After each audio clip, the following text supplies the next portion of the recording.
Hey, everybody, welcome back to Ready Room Podcast, brought to you by Authentic Media, where we are going to discuss aviation topics that have happened over the last couple of weeks, and we'll banter about in that kind of Ready Room format. So grab your cup of coffee, and if your flight schedule is done for the day, grab your favorite beverage and join us here in the Ready Room Podcast. I'll do a quick roll call. I'm leading today's flight. My name is Lance Boyle Lewis. Gravy here, up and ready, with weapon and sarcasm at the ready. Brendan Lenny Walsh rounding out the wingmen hanging on by the stabs today. That's great. Awesome. And like all of our Ready Room podcasts, we're going to start with the question of the day. So, question of the day goes to Gravy. Gravy, what is the GAU-8? Okay, I love this question. It is one of my favorite things in the whole wide world. Big guns on aircraft, and I brought some show and tell. Whoa. Okay, now I've got 3 of these. We can turn them into shot glasses later once we kind of get out all of the propellant. But so this is a 25 millimeter shell casing from the GAU-12, which is a spinoff of the GAU. So the GAU-8, what is this thing called? It's got a funny name because, of course, the Air Force makes everything cool. It's a GAU-8 Avenger. And then the GAU-12, which is the podded version that they put on a Harrier, is what I flew with, right? So the GAU-8 is a 30 millimeter by 173 millimeter round, which is about 6.8 inches long and, about 2 inches in diameter. It's a big sucker. This sucker I have right here is 25 millimeter, so same length. In total, 173 millimeters, just about, 3/4 of an inch smaller. So pretty good comparison, pretty good size comparison. And so if you guys on the screen here, so this Sharpie is exactly calibrated to the length of a 5.56. So you can see the difference on what like a 5.56 round would look like next to this thing. So this is a big mamma jamma. So I love this thing. The GAU-8 is really awesome. So empty, 20 pounds-ish. That's 20 feet long, loaded up, full of rounds. Lord. The sucker is like 4,020 something pounds. It's an absolute giant. Designed the gun and they designed the A-10 Thunderbolt around it. Also used in a Norwegian system called CIWS. Don't ask me what that stands for. And then also in the Bushmaster 2, which is a pretty legit cannon, right? So 7-barrel Gatling gun. Each barrel's 90 inches long. The thing's just absolutely gigantic. And what is amazing about this thing is it makes you Hornet guys a little, M61 or whatever that thing's called, look like a pea shooter, and also an inaccurate pea shooter, because this sucker is like 5 mils of dispersion compared to the Vulcan, which is like 8 mils, at least according to the Google machine. So I don't really know because I never carried it. Better than the Harrier because this sucker's on center line on an A-10. So you get 5 mils, 80% of your rounds at 4,000 feet slant range go within a 40 diameter circle. And you can hold that because it's on center line, right? And it's canned 2 degrees down because it's an air service weapon. So we had the same thing on the Harrier, but on the Harrier, our pod, the shooting pod was off to one side. So it would actually drag the nose kind of diagonally and down as you held the trigger. This one doesn't do that. It is dead on. And so I just think the whole thing's amazing. So 3 different rounds real quick. You've got that I think we know about, at least that the unclassified world knows about, and that's a high explosive incendiary, armor piercing incendiary, and training practice. The only cool thing about the TP round is watching that thing ricochet like a rock concert whenever it hits anything remotely hard and just kind of go all over the battle space. But the HEI, think grenades blowing up, and then the armor piercing incendiary, that sucker is the depleted uranium shell. And these things, cool. Lenny, I know you're like a nuclear guy, so I say uranium and I'm looking at your face right now.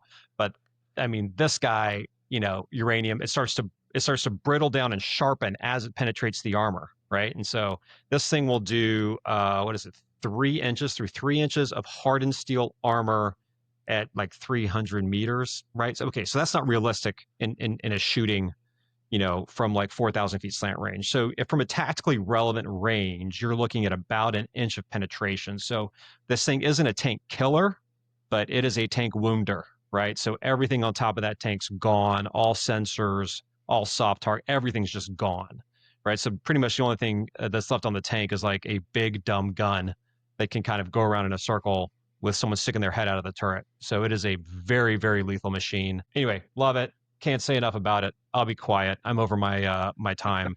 But dude, big guns, awesome. And I got to show you I stole these a long time ago, so it was really cool digging these guys back up again. And my boys think I'm just like the coolest dad in the world now because I've got stuff like this. That is awesome. That is awesome. And even though, like Gravy said, it's not the tank killer, the tank wounder, but I think the people inside the tank are going to have severe emotional distress and a lot of sadness, a lot of hashtag sad faces happening once they're hit Yeah, with these rounds. and as a kid, you look at big machines. You want to do big machines, right? Like I either want to be special forces, or I want to be like a fighter pilot, or want to drive a tank. You kind of gravitate to those really cool things of what you want to do. And like after watching Ukraine War, and after the havoc that we would wreak on tanks with precision guided munitions and then direct fire weapons like this, man, that's the last place I want to be on the battlefield these days is a big, heavy, hot, slow, thing with a direct fire weapon on it. Right. So man, I don't know how you guys felt, but when we were flying out at WTI and Mots 1 and we'd see tactical vehicles in the desert, like it was just like you get so excited in the airplane. You get so excited because you're just like, I'm gonna bust up some tanks, and man, you just had a happy heart, throwing wreckage all over the place when you hit it, of course. But anyway, that's it. That's awesome. Lenny, any comments about the GAU-8, about the question of the day? That was, first of all, way better than my question of the day last time. So great job, Gravy. Nice job knocking it out of the park. Yeah, the accuracy of that gun is very impressive. How many rounds did you say it could carry? Let me look up it here at my fact sheet that rhymes with Wikipedia. Gosh, dude, it's a bunch, right? It's not popping out. Let me look at it. Hold on. I gotta Yeah, do my because you homework. look at You guys talk. Give me a second. yeah, some of our newer platforms, right? I think that's one of the complaints is like, man, how many of these rounds can I carry? Do I have the ability to refine on passes? So All right, here it is. I think it's 1174. It says, wow, Good okay, Lord. and then let's see, what's the other loadout? Yeah, typical loadouts 1050. My gosh, dude. Because the thing is like this gun is bigger than anything you guys or I carried. The rounds are faster. They're carrying more kilojoules. Like this thing packs a punch. It is amazing. So hats Yeah, off. if it's one thing that fighter pilots compare in the ready room, it's kilojoules. And who has more? that's true. Well, like being in the radio is like professional nerdery, man. Like you It got all is. these guys that want to act like they were like the quarterback or the tight end, but every single This one of is you the can first like time I've heard of kilojoules in relation to weaponeering and gun rounds ever. that just says it right there. I'm just reading the thing. There's 200 of them. Need to put in some edits on that Wikipedia guy's comment. Right? We're going to go in there Hey, it's later. public knowledge, Yeah, not yeah. manipulated whatsoever. Well, the reason No, we but have great the job, GAU-8 Gravy. is Yeah, that's awesome. That's a great capacity, great rate of fire. So the fact that you would have that many passes is awesome. Yeah, and a great weapon. Anybody seen it? Gravy, sounds like you had seen it in action from the ground. Is that correct? Yeah. Yeah, so in training, never seen like the flying death cross in action, but boy, I've been called off station, you know. They're like, "Yeah, get your Harriers out of here. We've got some A-10s, we've got some pros. They're going to be low.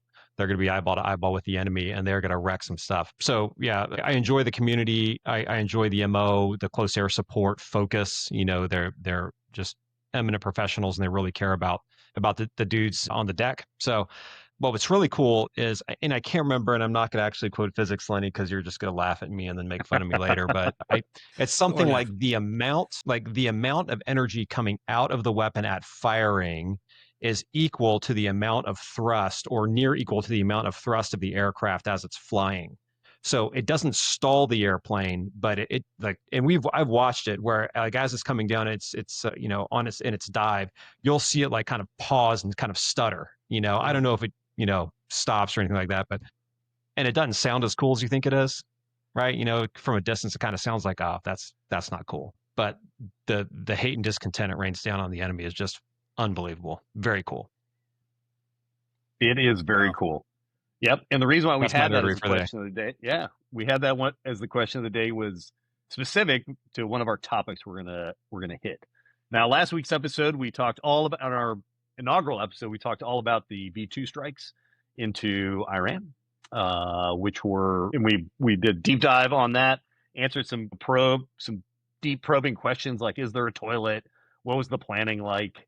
How did that mission go off? But the A-10 is one of our topics today. So we've got 3 topics we've got teed up for everybody. 2 of them are very emotional, and I'll just go ahead and lead off with the first one. So in the news recently, the Navy has updated the T-45. T-45 is the jet that is used for naval flight training. If you're going to go fixed wing jets, that's the aircraft you're going to fly. And right now in the T-45, the aircraft's been around since I was in flight school. I flew the T-45. So the airplane's been around a long time, since last century. And it's been overworked and it is ready to be put away. And the new, what they're calling the undergraduate jet trainer system, which is just dumb. Why don't they just call it the new jet? Anyway, the undergraduate jet training system, the proposal is they're no longer going to send flight students to the boat anymore. And so you will get your wings as a fixed wing jet pilot in the United States Navy or the United States Marine Corps without going to the boat. This is very contentious. I have a lot of emotions in this. I throw it out there. Lenny, what are your thoughts about this decision to not go to the ship anymore? Yeah. So, I've seen carrier qualifications in the F-35B and been part of these debates of, do we just train in the simulator and then send folks to the ship? I've seen it in the F-35C and some of the In the Cockpit podcasts. We talked about some of the landing modes in the F-35C and how automated it is now. I did a little research on this topic, not as much as Gravy did on the gun there, but apparently the Navy's been looking at automatic landing systems on the carriers back to the 50s. And, some of my research today said that this is U.S. Naval Institute, that the first fully automatic shipboard landing was done by an F-3D Skyknight aboard the USS Antietam, designated CVS-36. What year do you think they did that? An F-3 Skyknight? I know Base is going to be able to flash a picture of that. I don't even know what the heck. Yeah. So I'm going to say that was a 1951. They say 1957 is when they say that it was done. That's U.S. Naval Institute. So, the automatic carrier landing system has been around for a while, commonly known as the Mode 1 approach of the ship. And there's various levels of autonomy of that. You can degrade to simply a radar-controlled approach, as you know. But, even in my F-18 days, we had that capability, right? And now newer, more advanced systems, dubbed Magic Carpet, right, are there for the Super Hornet. And you look at JPALS, the Joint Precision Approach and Landing System, that's there for F-35, and according to some sources online, for MQ-25 Stingray as well. So the fact that we've been trying to do this for a really long time, whether it's to remove the stress, increase the boarding rate, increase the efficiency of the carrier operations, which could obviously have tactical implications as well. So when you talk about how far the autonomy has come along, and I think, as you guys know, there's a big move to take folks out of the cockpit, right? Get some autonomous systems flying out there. So at what point are we going to say, hey, like, these jets, even the man fighters, can do this pretty well themselves, and they have the redundancy, which is also in some of the articles that you look at for some of the Navy leadership on this topic, saying like, hey, we weren't training new pilots in it. Now we have the confidence that even new pilots can use this system in training. And now, it's the next step of, they don't even need to go to the ship in training, right? Because it's going to be so easy for them to land on the ship. We have such confidence in the redundancy of the system that we're removing some of that stress and strain on the pilot. So, it's a trade-off, right? I am nostalgic. I have the respect for the wings. I love your shirt today, Boyle. There is something to be said about being a naval aviator and landing at the ship. But again, there's a lot of training and coordination that goes into that. I was at VMFAT 101. We did the carrier qualification debts. You got to get on the ship's schedule. You got to fit that into their busy timeline. You got to figure out which students can go. You got to get them ready. And there's a big training cost to that. And if now we're saying the autonomy is there to replace that, and if we are indeed flying weapon systems or managing weapon systems more than being pilots, is there benefit to it? And while the nostalgic part of me says, man, everybody should go to the boat, the dude who did OPSO tours, who did CO tours, who had to be dead OIC or assistant dead OIC for CQ deaths is like, man, maybe there's something to this if we have confidence in the systems this much. But I'd love to hear Gravy, from what are your Gravy thoughts? because, F5B, you guys have, we could talk simulators in training. We could talk, do you need to go do FCLPs and is there a need for pucker factor or not? And are you guys in the F-35B even going to the FRS at the ship? I think I know the answer, but I'd love to hear it from you. Well, I mean, we had these arguments in the ready room. Gosh, I mean, this was like the topic of conversation with the B. Yeah, the Harrier, there were no options. Harrier was all hands on all the time. Like there were inputs that would directly kill yourself in the Harrier, right? That was a normal thing. And one of the things that I think prepared you for that was T-45s and going to the big deck. Okay. Now you're talking to a guy that was like number 12 or 13 in his class going to the big deck. Okay. I got a 2.42, 2.40 was graduating.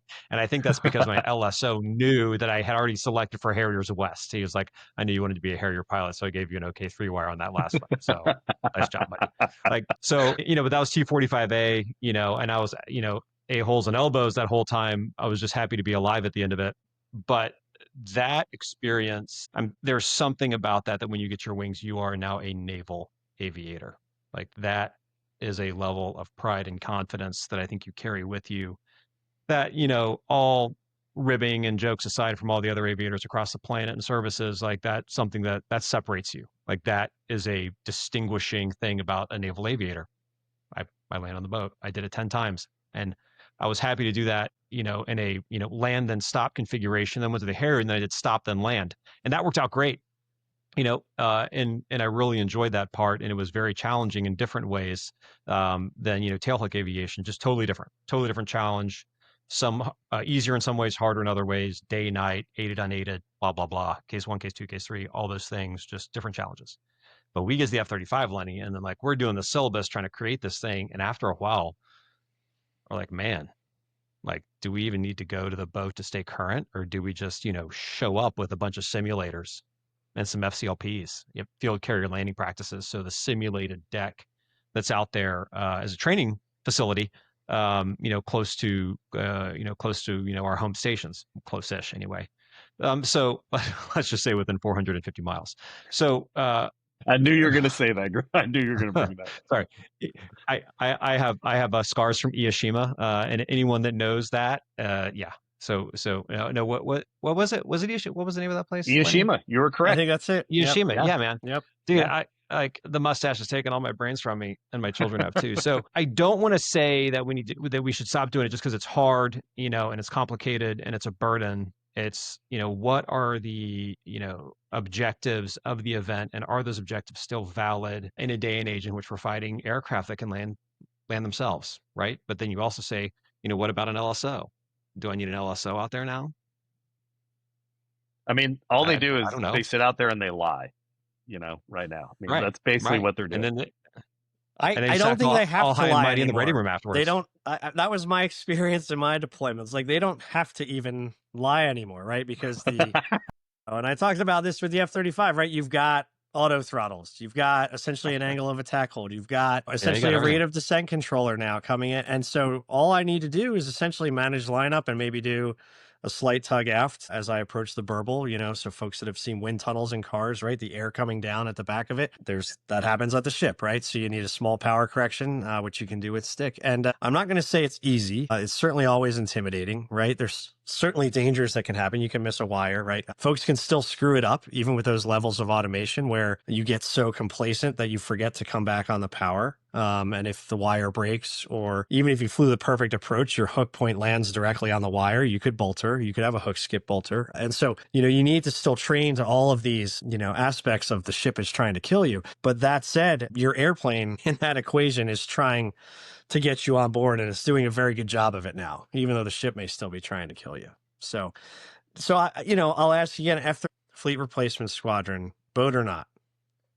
Well, I don't think we do it. At least I don't think they do it currently. And the Harrier didn't do that either. The Harrier just went to the FCLP deck, but the issue there it was more than just an ops pain in the ass to get this scheduled. It was impossible with the number of LHAs, LHDs that were available to go do CQ on. If they were available, I think we would have done them in the Harrier. That probably would have carried forward to the F-35. And, maybe there's just like a baseline talent argument here, guys. Like, I don't know, like just a baseline talent. Do kind of like minimum grades to get jet grades. Is this one of these types of deals where you just want to have someone who has a minimum level of professionalism, talent, capability, steady mindset, follow through, whatever it is, right? That comes with being able to land on the deck of a ship after a hard mission. I don't know. Over to you guys. I want to hear Boyle's highly emotional take That's on right. this. So I think, like, And I'm better a cry bit or emotional. shout.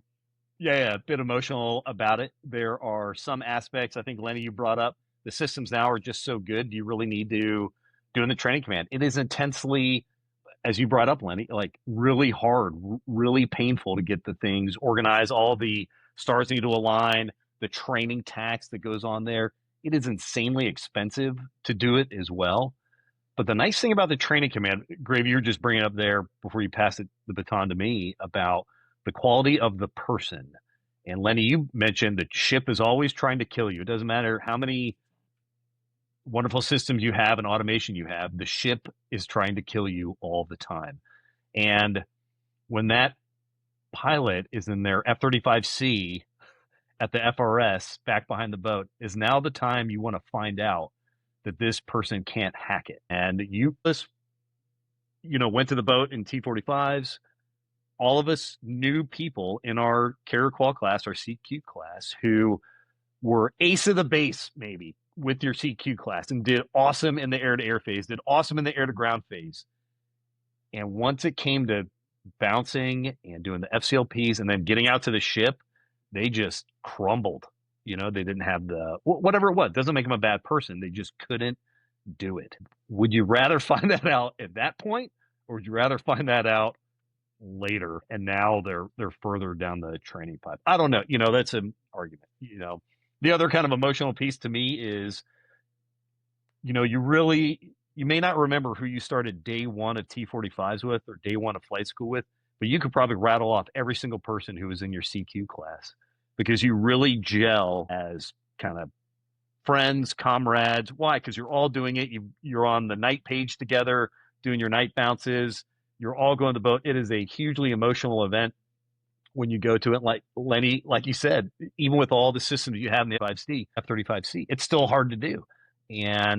But I just felt like going through the training command, like, wow, that was a real kind of magical time where you really gelled with some really cool, unique people who you will remember for the rest of your life because of this big event that you went through together. And professionally, you have those deep ties for the rest of your life. I understand the cost argument, the systems argument for it, but I don't know. Again, the emotional piece for me is, do you really want to find out later on that person can't hack it back behind the boat? And I think you just lose something there. And I got the dollars and cents argument. It's tough to argue with. Yeah, I mean, it was a rite of passage, right? It was the rite of passage to get your naval aviator wings. But if the rite of passage now is me hitting a few buttons to tell the plane to land me on the ship, like, do we really want these kids walking around with their chests puffed out talking about their 10, coupled up carrier landings? Yeah, that's right. So is it cheapened as a rite of passage now because the jet is doing so much of it for you? Because I thought it was tough in T-45. I don't know about you guys. Like, the engine was so underpowered relative to the Naval, especially if the ship was making its own wind and going fast. You had a big downdraft, and I was like, I need to fly this thing a couple balls high and go to mill as I cross the ramp, or essentially the most power I could get out of a T-45 to not sink into a low wire. And you kind of figure that out as it goes along. It's also crazy to me, like you mentioned, the life at the ship, where we risk manage everyone so much, and then suddenly the shipboard time is at such a premium, where suddenly you're allowed to work a longer day, you're allowed to have shorter rests, but you're like in this super stressful environment where you're getting less sleep, and there's catapults going off at all times of night, and so yeah, there is that element of stress and pucker factor, but again, the actual performance of the maneuver in the airplane, I think, at least in this new jet, will be watered down, so is that the mechanism of the rite of passage? Is that bang worth the buck, or is the trade-off better now that we're teaching everyone all these other mission sets, all these complicated weapons management, platform management type scenarios versus the actual monkey skills of flying an airplane? And I think that's where we're getting to, unfortunately, for my nostalgia side. Yeah. I'm good. Just change the wings.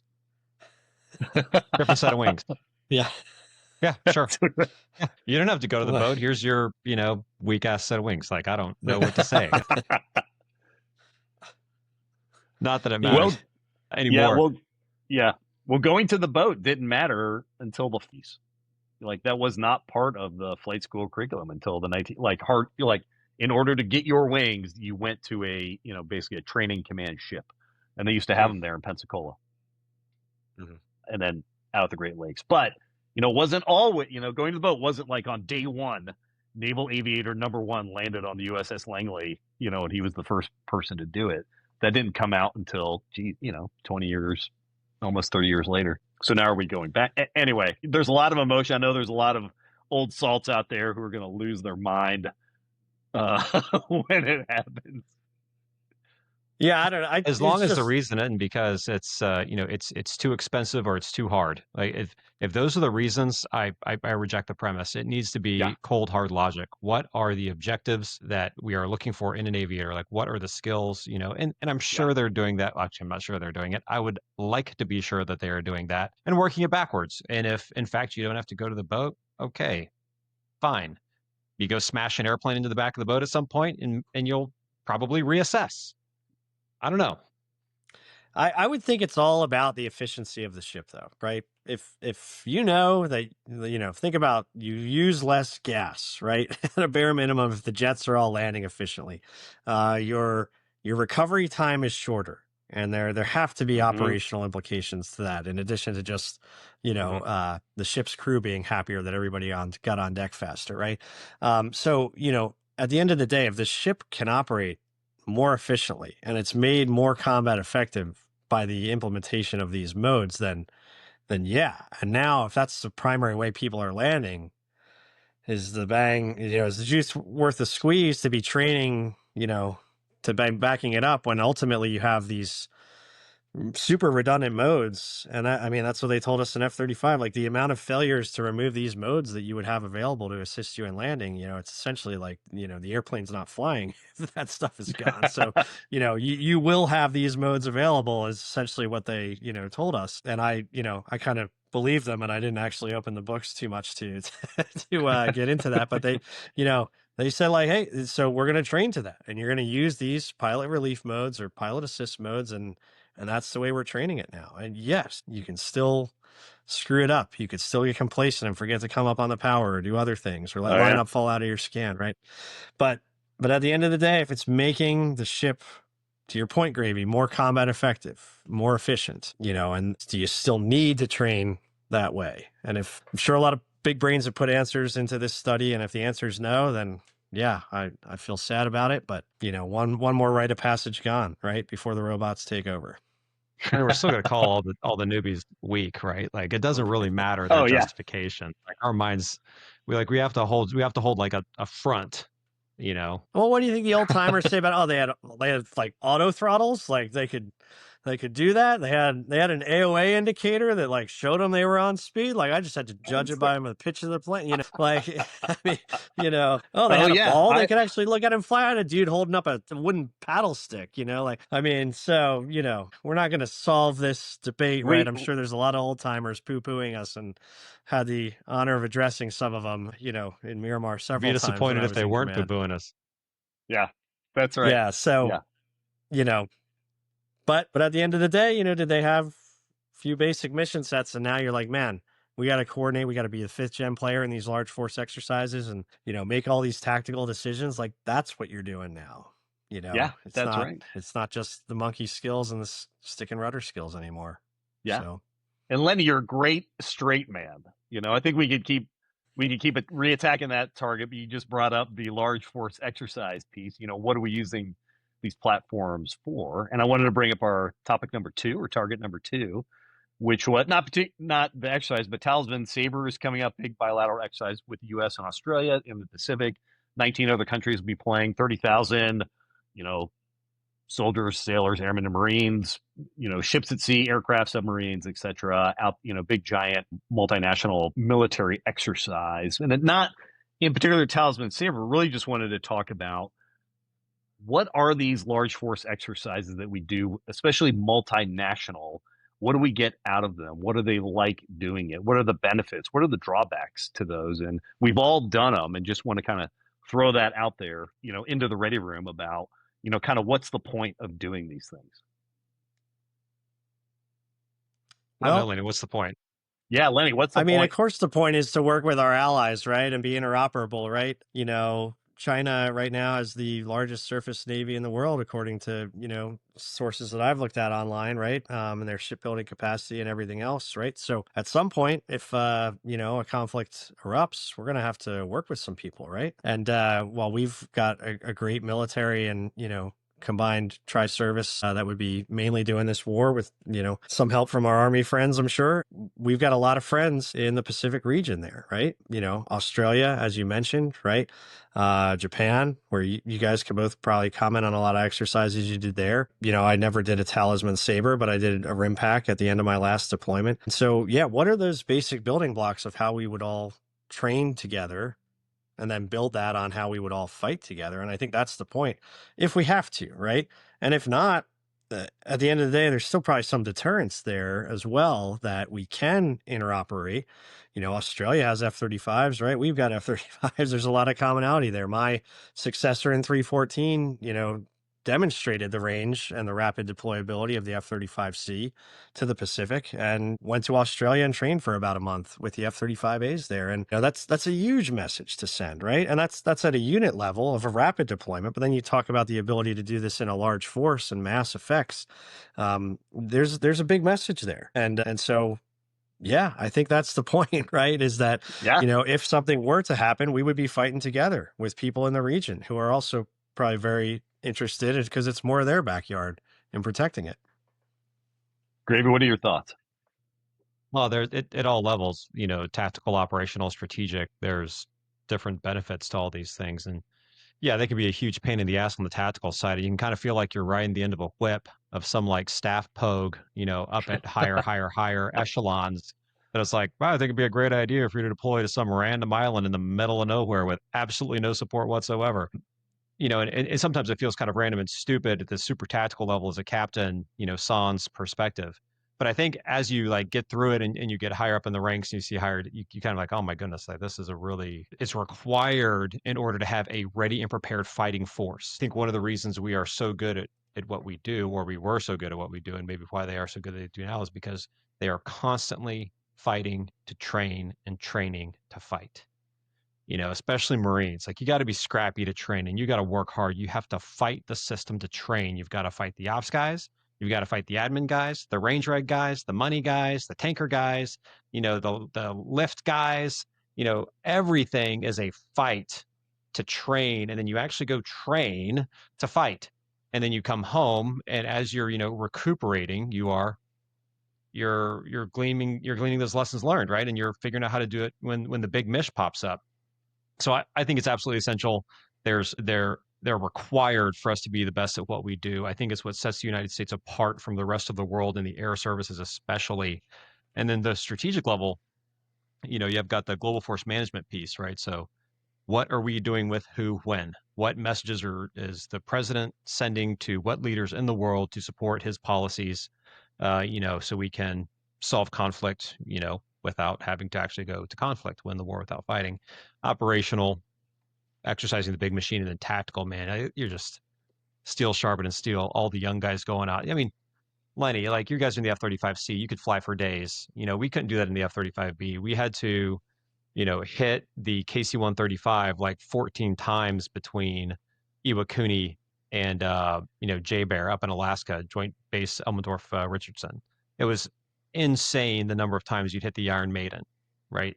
And preparing for that alone was worth it. You'd have 2 or 3 dudes go out just practicing for it and rip off probe tips, behind the Iron Maiden. And the Iron Maiden is one of the methods by which we do probe and drogue refueling. So the drogue is this big giant cannonball of a thing that you got to put your probe in. The sheer point of the F-35B's probe was pretty weak. And if you didn't do it just right, you wouldn't get gas. And if you didn't do it, just right, you might rip off your probe.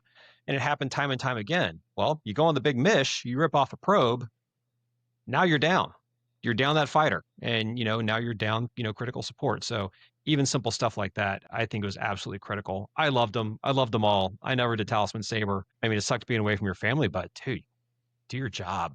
Go fly. Do cool stuff. See cool things. Go to a great bar somewhere in between, right? Like that's what made the life awesome and like worth living. It does.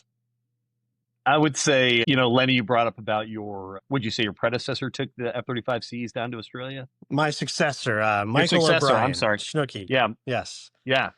Yeah, took him down there. Even though the Aussies are flying F-35s, we fly F-35s, there's a lot of commonality between them. I will bet a paycheck that when that U.S. Marine stepped out of their F-35 and was like, hey, I'm ready to plug in my computer, and held up their American plug and was like, what do you mean it doesn't stick in anywhere? I mean, that's tactical level integration. We think about integration of like, okay, where our ship's going to go, where's all the aircraft going to go? But it's those little things that you don't even think about. And you kind of have to, and I bet you it was in that previous squadrons after action. I'll bet a paycheck on that too. They're like, dude, go to Best Buy, get some adapters before you guys head out, which no one reads, right? You never read the other squadrons after action report, but you get down there and you learn like, this is a different country. You're the littlest things, you learn about, you learn really, really quickly about that. And then you get all the tactical piece. And even though, again, I'd be willing to bet that we're flying F-35s, they're flying F-35s, how they use them, how they employ them is different. Or there might be some differences and some nuances, and we're going to learn from each other from those kinds of things as well. Yeah, think about some of the articles I read on Snooky's excursion there to Australia with 314 was the maintenance and logistics were the focus of the lessons being learned, according to the Australian commander they were working with in some articles I was reading. Yeah, you talk about that. I mean, you were a group CO, right? So if they were operating there doing this training exercise that you told them to do, and they didn't have the right think about like whatever little paints or fasteners or like all these little things that maybe are common, or even just the documentation of it. Did you have the right systems to do your maintenance programs or things like that, right? Because you would hope that the F-35 logistics system is, okay, there's F-35s in Australia. There's supposed to be all this commonality, right? We can probably source the majority of the parts, have the right parts for the different platform packed up. But, even just like, how do we operate legally there? Because we probably have a whole different set of regulations to follow than the Aussies do. And is their base set up for us to do that right? And that's a very training centric comment, I would say. But at the same time, if you got to operate for real, if the balloon goes up, there's probably a lot of those same procedural things that will be difficult to tackle as well, like plugging in your computer, as you said. Yeah, you can probably you can probably train to, right up to when you're going to hit the pickle switch, or, Fox 2, Fox 3, or even call Miller time, heading home, right? Like you can do the highest end possible training for that 20 minutes of the sortie in the simulator, or a series of connected simulators, or, flights at home, with really great aggressors, or live virtual constructive, or, working with the CAG who's going to throw up prowlers against you and growlers against you and all this stuff against you. You can train to that 20 minutes probably better at home. And you can probably replicate the enemy better at home, better in the sim. It's all better.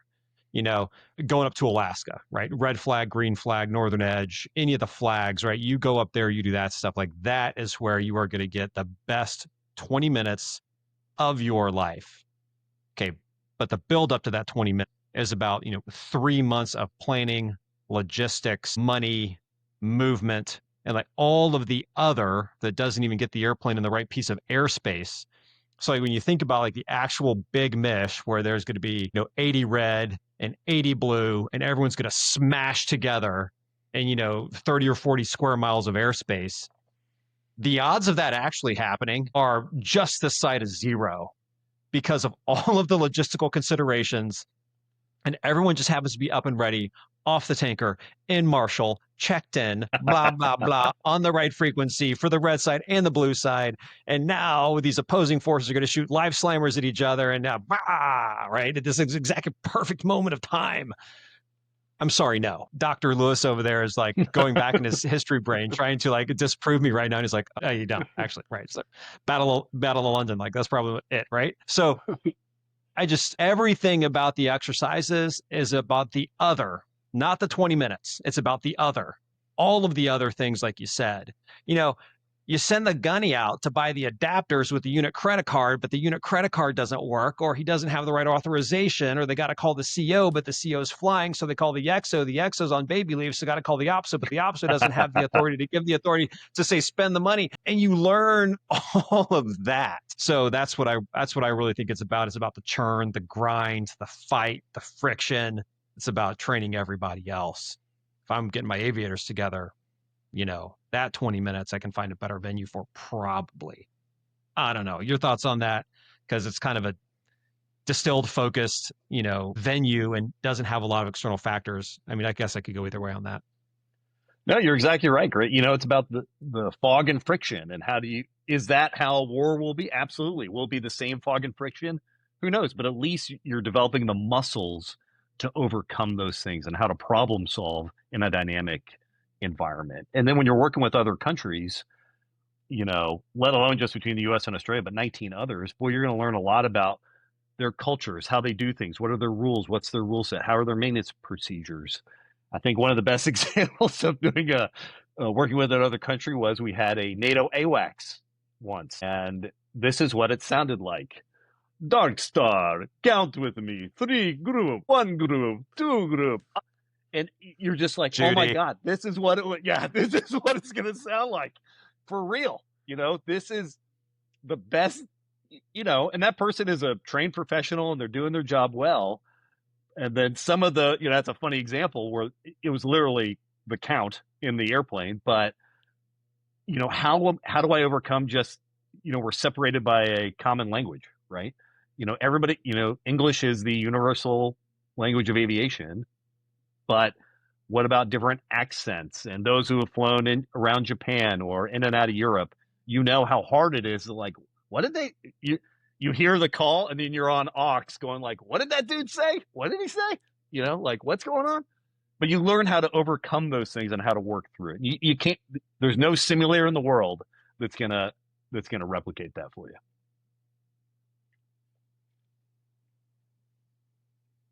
Anyway, exercises all good, but there's loads of them happening out there all the time. But now we'll shift to our last target of today's podcast, which comes from the question of the day. And this one is very contentious. Maybe not as contentious for us because we don't have emotional buy-in with it, but it was put out in the news recently that the A-10 is sundowning. Supposed to sundown, I think in 2028 would be the last one, and now that it's been moved left, so it's accelerated by 2 years. And I know that my roommate at school is an A-10 pilot, weapons school instructor, got a couple good buddies who are A-10 pilots, and they've got, highly emotional issue for them. But just thoughts on the acceleration of the sundowning of the A-10. Gravy, since you answered the question of the day, I'll throw it to you first.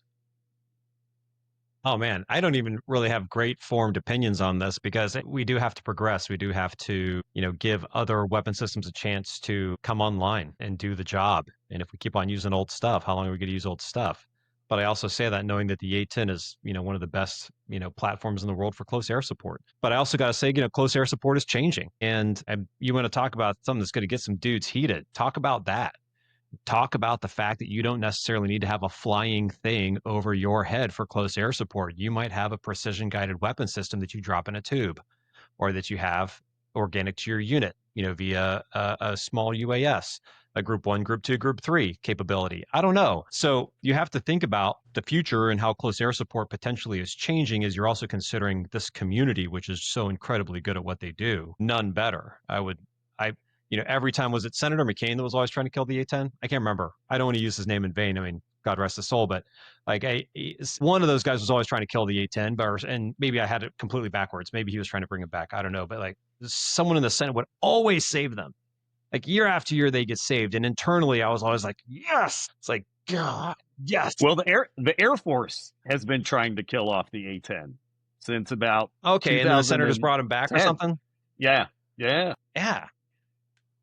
I love the aircraft. I love the community. Super professional, oriented as I think as Marines with the Marine Air Ground Task Force, and as an old Harrier guy who bled for the dudes on the deck. Like I love that mindset. I think it's important. I think you need to have aviators oriented in that way to ultimately win the battle that requires boots on the ground holding terra firma. You can't just bomb the dudes into oblivion. You have to have someone there. You need to have close air support, and that's what's made us so successful in combined arms for so long. So I don't know. That's a long way of me saying, dude, I don't know. I don't know, Lenny. What do you think? Do you think the F-35, with a handful of precision munitions, say you do beast mode, and I'm sorry to say that, that's kind of a curse word saying beast mode. Okay, say you put all the pylons on the F-35, you throw a bunch of precision guided munitions or something, and you go out there and you just start plinking targets. Is that as effective as an A-10? And if not, like what's the drawback? What's the give and the take in that equation? So, I may have to take the show's first mulligan on this question. And that's because I was at Edwards Air Force Base during IOT&E when we were told that there would be, some testing, with the A-10 and F-35 and similar scenarios. And so, Do you tell. probably saw Mulligan not approved. No mulligans. Mulligans are not approved. That's right? invalid. And no. So, if you guys want to see me here in the next episode, I need to probably make sure that I can chat about opinions on that. That said, I will say I think the environment has always been a little political, and I think you guys touched on that already, right? And it was a little interesting because I think F-35 designed, and I think everybody knows the final test reports have taken forever, right? As they kind of look to churn those out as they continue to say, well, let's look at it against this. Let's look at it against this. And so at the end of the day, was it scoped? And I think you guys touched on a political aspect, maybe on the nature of that.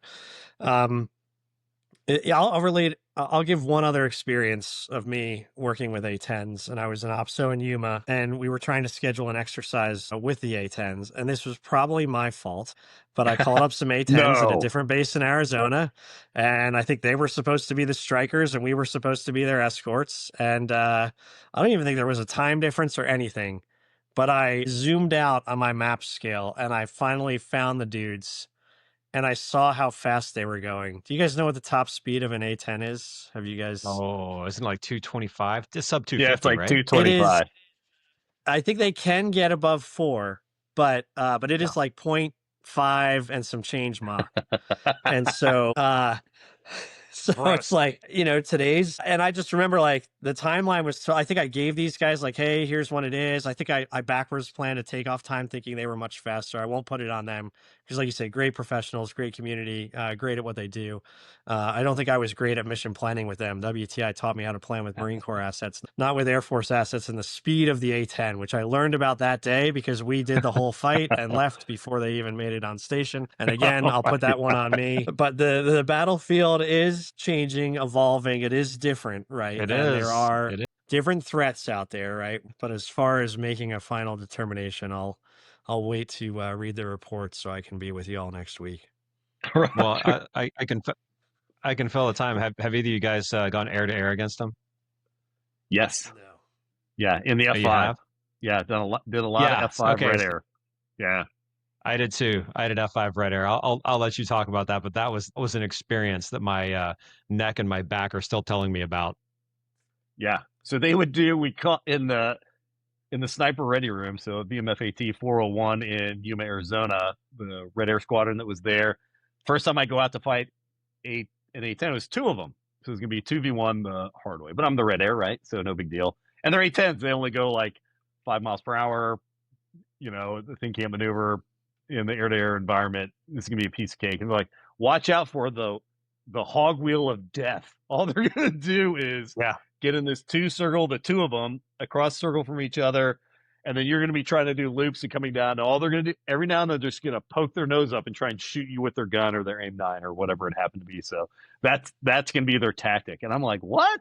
No way. Sure enough, when I get out there, merge with them, I extend, I'm coming back in, and then, I'm a Hornet guy, right? So I take it up into the vertical coming down from over the top, and I look down, and there are these two A-10s in this perfect wagon wheel circle, and I'm like, I can't get one of them, But it was fun to be able to do that stuff.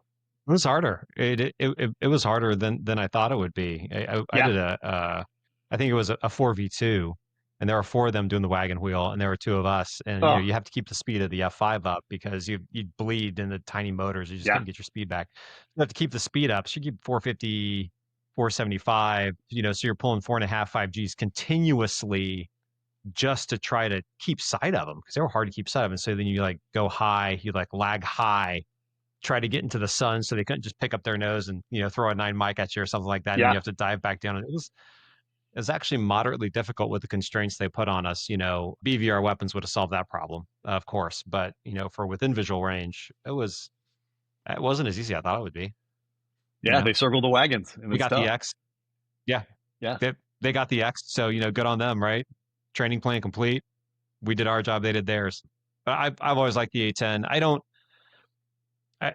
want to say it's time to move on, but what's the logical point that you allow new technologies to flourish, and you invest in the new technologies to do that, and you have to divest old technologies? How long can you hold on to it? But kind of go back to our point with the carrier. As long as it is a rational decision, not emotional, because I sometimes think that they were kept around for emotional reasons. I can't prove that, so push back. But I think as long as there's a solid rationale of being able to cover that capability with other weapon systems that are as effective or better, and I guess that's where the argument is there something as effective? And I guess I throw that to you guys. Do you guys is there something as effective as an A-10, whether that is manned, unmanned, surface, or air fired? Today, right now. I'm asking. I have my opinions. I think there's other methods by which you could do something similar, but I think they're all a stretch, and they all come with a tail, logistical tail on somebody that's going to have to do it. I don't know. What do you guys think? I don't know. Lenny, it's got to be old by now, right? I mean, if I go back, I had the Tiger Stripe A-10, right? The red and black G.I. Joe one. You guys know what I'm talking about? Yeah, you when did. I was a kid. Yeah. So we're talking like 40 years ago. And it was well established at that point, right? So the platform has to have a life here at some point. And, it, again, very professional community, very good at what they do. Are those effects the ones, and can it get to the fight? Can it get to the fights that we're projecting we're going to be fighting? That's the question I would answer. Not is that the right effect, but is that the effect needed on today's battlefield and the fights we think we're going to fight? And can it get there to mass its effects? Those are the questions I would ask. So who do we give them to now? Boy, old Lenny Gravy's airshow routine? Are we buying A-10s, fellas? What are we doing here? Right. Are we giving them to, some country in Eastern Europe? I've got no idea. Or are we just wrapping them up for the big one? I think we're wrapping them up for the big one. I don't think they're going to anybody else, And then off the top of my head, there is no other country that flies the A-10. Is that a true and accurate statement? Anybody? I can't think of another country in the world. What do you got from base here? Yeah, I got to go shout to out to base. Man. Scott and Roger helping us out today. Maybe they can look this up real quick. Yeah. But I think the point, no article I've read, no argument or counter argument that I've seen or heard, whether it be folks who are in the community or outside of it like us, I've never heard of okay, we're going to divest them and then sell them to X country, or we're going to make an exportable version now. But no, I don't think. Yeah, domestic only is what base is saying. Gosh, Air National Guard and Air Force, yeah. All right, get rid of them, Lenny. You got to do it. You're the one with the mulligans. You got to sign the paperwork. Cut them off. But yet, the A-10, the acceleration of the sundown for the A-10, highly emotional inside the Air Force, especially within that community. Oh, I bet. Did a lot of great Yeah, it has work to over the be. last two decades, and emotions will run high with it. But I think those decisions have been made. But good topics Things cost money, right? things cost money, Things cost and money, and we're talking about all these other things that we need. But yeah, and reconciliation just got passed, and that's funding a whole lot of new things too. yeah. And what's funny is here we are as Marines, but each one of us comes from a dying community. I think the Harriers last flight is going to be next year maybe, and Hornets pretty closely, or Yeah. baby Hornets closely thereafter, right? So all of us are coming from dying communities in one way or another. I wonder what the opportunities are the Air Force are going to give the guys for the A-10. I wonder where they go. I mean, I got to try to catch up with one at some point and see like what's the offer on the table, or is it like everyone's going to quit en masse and protest? I don't know. Are they going to make them all be like MQ-9 pilots or something awful? Yeah. Or handing out basketballs, or they're all working in the pro shop on base at the Air Force. Right. Or starting their own podcast to bag on Marine gear. Oh, geez. But an emotional topic out there, and I'm glad we were able to chew on it a little bit here today. Okay, so those are our three top targets for today. We'll start closing this out, and I'll close out the last section of this week in history. And so July 13th, so here in a couple days, July 13th, 1927 was the Battle of Ocotal. And this was the U.S. Marine Corps involved in military intervention in Nicaragua. And the town of Ocotal in kind of north-central Nicaragua, there was a small footprint of Marines, about 30 odd or so, and they had about 40 National Guard, or Guardia Nacional is what they were called, down there. And they were in this town. And there were a lot of rebels and bandits, and they got surrounded by the bandit leader, Augusto Sandino, and by about 400 folks. And they surround the compound where the Marines are holed up, and they're attacking them through the night, through the day. Sandino sends a message to the Marine captain. Captain Hatfield was his name. And he said, hey, you should surrender. And Hatfield's message back was, Marines don't surrender, to Sandino. And while this is all going on and the Marines are kind of hunkered down, supplies are running low, overfly two Marine biplanes, DH-4 Bravos. And they're looking down, and they're like, holy smokes, look, these guys are under attack.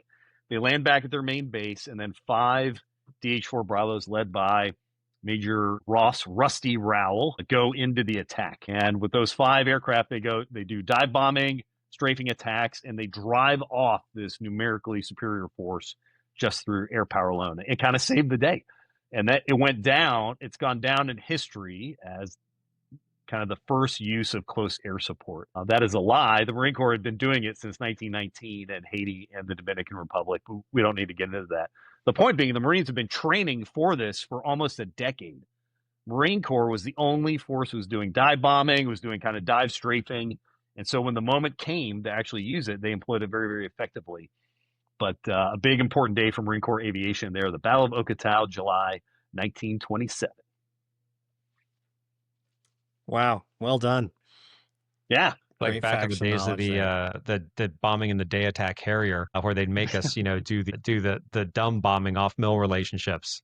So, we'd have to do all the math and calculate, the height above target, the slant range, the pull off, the max ord, all that stuff. And they made us do it all dumb bombing, to kind of get back to our, do we need to land at the boat? And then, they gave us this like radar guided bombing. So now you had an active cross moving across the deck that you could, okay, yeah, your bomb is generally going to go there. So then that got better. And then eventually, you just locked on with the radar, and then it got better there. And like eventually the computer took over and it got better. And then at some point, we just stopped pointing our nose to the ground because the ballistic calculations were so good that you could just hit the pickle switch straight and level 450 knots, and the bomb would be better than if you dove it, even a dumb bomb, And so I don't know. I think it's pretty awesome. I kind of feel connected to that just because of what we had to learn in the Harrier Force and in T-45 land to learn how to bomb, slinging 25-pounders, blue death out there, in the ranges. So I think it's pretty cool, and I really like how the Marines kind of led the way. But I'm biased. Another rite I'm of passage, right? You know, the dumb bombing, and you talk about Yeah. what would No one those does it anymore. DH-4 Bravo pilots say about us with our computers calculating impact points We're today, weak, right? so And, weak. yeah, exactly. And our turbofan engines. Yeah, Yeah. and Just like oxygen and G suits Yep. and survival Yeah. equipment. Yeah. Oh my gosh. And but still no place to put a pair of jeans on a cross country. So that too. Yeah. They were probably wearing like wool uniforms anyway. They're probably wearing dress blues when they were flying back then, so they didn't need Oh my jeans. goodness. If they diverted, Well, they're they were wearing going to their, be the toast of the their town at bowed the out bar. riding We're looking as pants good and as they ties. Basically, wearing your Bravos.